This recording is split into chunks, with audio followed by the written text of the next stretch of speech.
దొరకవని. ప్రజలు లేని దగ్గర పడ్డాడు, ప్రజలు ఉండే దగ్గరే పడతాడు. నీళ్లు పోస్తాడు, తాగినట్టు ఏమంటాడు, ఒకటిదే తాగేది లేదు, సచ్చేది లేదు.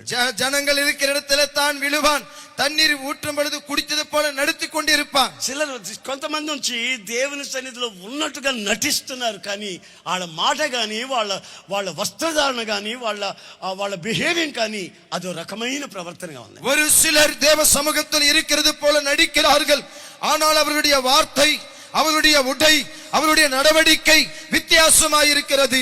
நான் ஒரு தரம் హైదరాబాద్లో ஒரு నైట్ జర్నీ బస్సులో ఏరిన. నేను ఒక పర్యాయం హైదరాబాద్ నుండి నైట్ బస్సులో ఎక్కాను. ஒரே சீட் இருக்கு, ரொம்ப అదృష్టవంగా நீங்க అని சொல்லி కండక్టర్ నీకు அந்த టికెట్ கொடுத்தார். అయ్యా ఒక్క సీటు మాత్రమే ఉంది, మీరు చాలా అదృష్టవంతులండి అని కండక్టర్ సీట్ ఇచ్చారు. நான் போய் பஸ் எல்லாம் தேடி பார்க்கிறேன், அந்த சீட் எனக்கு காணல. నేను లోపలికి వెళ్ళి బస్సులో అంతా వెతికి చూశాను, ఆ సీటు కనపడలేదు. కడసిలో ఎన్నాச்சு தெரியுமா?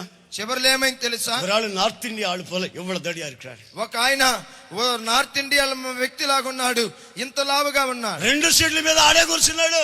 2 సీట్లు அவர் ஒருத்தர் உட்கார்ந்திருக்கிறார். நான் கிட்ட போனேன், నేను దగ్గరికి వెళ్ళాను. కొంచెం తెలంగాణ சொல்லலாம்னு நினைச்சேன். అయ్యా కొద్దిగా జరగండి అని చెబుదామనుకున్నాను. కై ఎత్తి ఇప్పుడు పట్టానా నా కీళ్ళ విழுந்துருவேன். ఆయన చెయ్యి ఎట్లా కానీ తాగితే నేను కింద పడిపోతాను. పర్వాలేదు కండక్టర్ వార్తని சொல்லி மேல கம்பி பிடிச்சிட்டு அப்படியே நிக்கிறேன். పర్వాలేదులే కండక్టర్ రానివని పైన కంబి పట్టుకొని నిలబడి ఉన్నా. కండక్టర్కి சொன்னேன், కండక్టర్కి చెప్పాను. அவர் சொன்னார் நீங்களே சொல்லுங்க அப்படி. ఆయన చెప్పాడు, అయ్యా మీరే చెప్పండి అన్న. அவருக்கு என்னால சொல்ல முடியாது, ఆయనకి నేను చెప్పలేను. பார்த்தவே பயமா இருக்கு, చూస్తేనే భయంగా ఉంది. சின்ன யானை மாதிரி இருக்கிறாரு. ఆయన ఒక చిన్న ఏనుగులాగా ఉన్నాడు. என்ன செய்யறது, ఏం చేయాలి? அப்படியே ఆడికిటే இருக்கிறேன். అట్లాగనే కమ్మి పట్టుకొని ఆడుతూ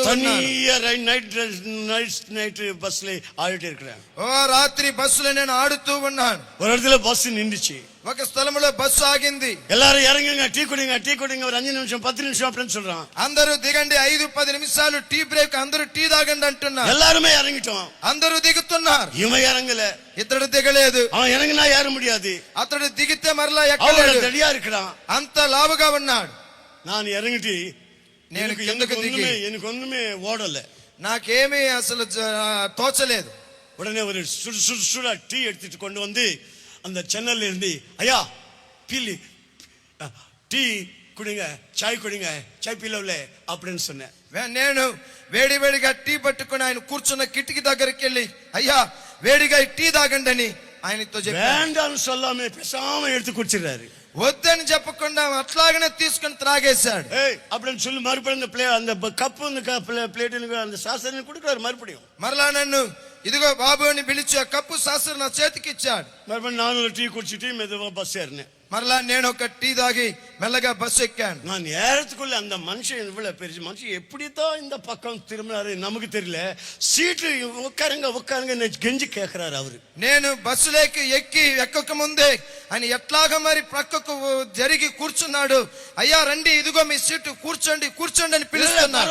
పర్వాలేదు అని சொல்ல இழுத்திட்டு உட்கார வச்சிட்டாரு. అయ్యా పర్వాలేదులేండి నేను చెప్పినా కానీ లాగి కూర్చోబెట్టాడు. அவர் கையிலே ஒரு பை, ఆయన చేతిలో ఒక సంచి. அந்த பையிலே நிறைய அந்த బలத்துக்கு தேவையான சாப்பாடெல்லாம் இருக்கு. ఆ సంచి నిండా బలానికి అవసరమైన తిను పదార్థాలన్నీ ఉన్నాయి. జీడిపప్పులు ఉన్నాయి, కిస్మిస్లు ఉన్నాయి, ఎండు ద్రాక్షలు ఉన్నాయి, ఎండు కొబ్బరి గిన్నెలు ఉన్నాయి, కలకండ ఉంది, బెల్లం అన్నీ ఉన్నాయి.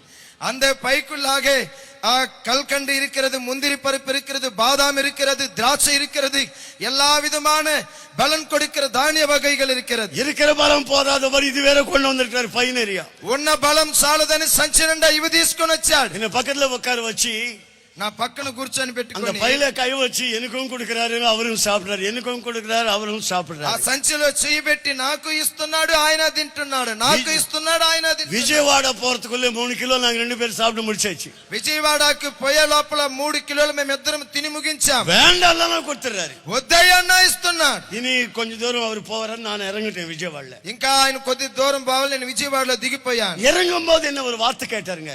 దిగే సమయంలో నన్ను ఒక మాట అడిగాడు. நீங்க கிறிஸ்டியன் அப்படின்னு கேட்டார். మీరు క్రైస్తవులా అని అడిగారు. நான் கையில பைபிள் బాక్స్లో தான் இருக்கு బైబిల్. నా చేతిలో బైబిల్ లేదు, బాక్స్ లోనే బైబిల్ ఉంది. బ్యాడ్జి కూడా இல்ல, నాకు ఏ బ్యాడ్జ్ కూడా లేదు. బైబిల్ எடுத்து ரொம்ப பக்தியா நான் படிச்சிட்டு கூட இல்ல. నేను బైబిల్ తీసుకుని చాలా భక్తి పరుడిగా చదువుతూ లేదు. ఏதாவது சொல்லணும்னா எப்ப சாப்பிடுறது எப்ப சொல்றது அவருக்கு ఆయనకి ఏమైనా చెబదామనుకున్నా గానీ ఎప్పుడు తినాలి ఎప్పుడు మాట్లాడాలి. பயங்கரமான பலத்துக்கு சாப்பாடு அது. ఓ భయంకరమైన బలమొచ్చే ఆహారం అది. நம்ம விட்டா அந்த மாதிரி சாப்பாடு நமக்கு கிடைக்காது. మనం గాని వదులుకుంటే మరలాంటి ఆహారం దొరకదు. அவருக்கு ஏதாவது சொன்னா திடீர்னு அடிச்சிருவாரு. ఆయనకి ఏమైనా చెప్పబోతే వెంటనే కొట్టేస్తాడేమో. சாமி சாப்பிட்டுட்டேன் பிறகு அவர் சொல்ல நீங்க ஒரு கிறிஸ்டிయన్ அப்படின்னு கேட்டார். మాట్లాడకుండా పెట్టింది తిన్న తర్వాత అడిగాడు మీరు క్రైస్తవులా అని అడిగాడు. நீங்க எப்படி கண்டுபிடிச்சீங்க அப்படின்னு నేను అడిగాను ఏ విధంగా మీరు కనుక్కున్నారు? நான் ஒரு கிறிஸ்டிయன் எப்படி கண்டுபிடிச்சீங்க? అవును నేను క్రైస్తవుడినే మీకు ఎట్లా తెలిసింది? యువర్ బిహేవింగ్ அப்படிన్నారు. మీరు నడుచుకునే విధానం అండి అన్నాడు. మీరు మాట్లాడుతున్నప్పుడు గాని మీరు நீங்கள் பேசும் பொழுது మీరు నిలిచి ఊగేటప్పుడు గాని நீங்கள் నిన్ను அப்படி అసహ్యం பொழுது 40 పైసా టీకి கொடுத்தங்க அவருக்கு. ఆయనకి నేను 40 పైసలు టీకి మాత్రం ఇచ్చాను. நான் கிறிஸ்டியன் ஆயிட்டேன். నేను క్రైస్తవుని అయ్యాను. Praise the lord. Hallelujah. 40 paisa టీయోட యేసువే அவருக்கு வழங்கப்படுத்தினேன். 40 పైసలు టీతో ఆయనని నేను క్రీస్తుకు అప్పగించాను. அவருக்கு 1000 கொடுக்கல.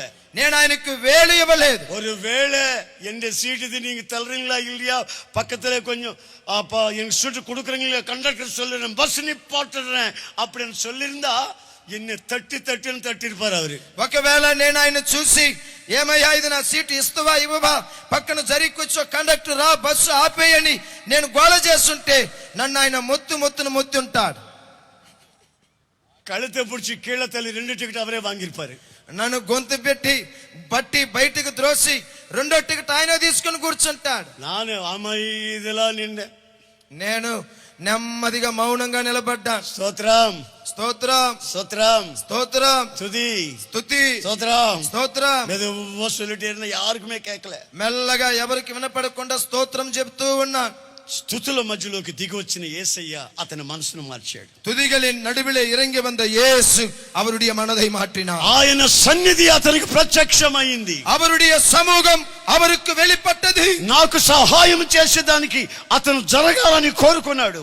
எனக்கு உதவி செய்யும்படி அவர் நகர்ந்து போக வேண்டும் என்று சமூகம் அவருக்கு கட்டளையிட்டது. మనము దేవుని సన్నిధిలో నిలిచిన వాళ్ళం అయితే நாம் தேவனுடைய சமூகத்தில் நிற்கிறவர்களானால் దేవుని సముఖాన్ని అనుభవించిన వాళ్ళం అయితే தேவ சமூகத்தை அனுபவிக்கிறவர்களானால் యేసయ్య శక్తిలో నిలిచిన వాళ్ళం అయితే இயேசுவின் வல்லமைக்குள்ள நிற்கிறவர்களானால் మన ప్రతిక్రియ క్రీస్తుని ప్రత్యక్షపరుస్తుంది. நம்முடைய క్రియయానది క్రీస్తువై வெளிப்படுத்தும். మన నోటి మాటలలో కృపా సహితమైన సత్యం ప్రత్యక్షమవుతుంది. நம்முடைய வாயின் வார்த்தைகளில் கிருபை பரிந்தன வார்த்தைகள் வெளிப்படும். ప్రభు యొక్క సన్నిధి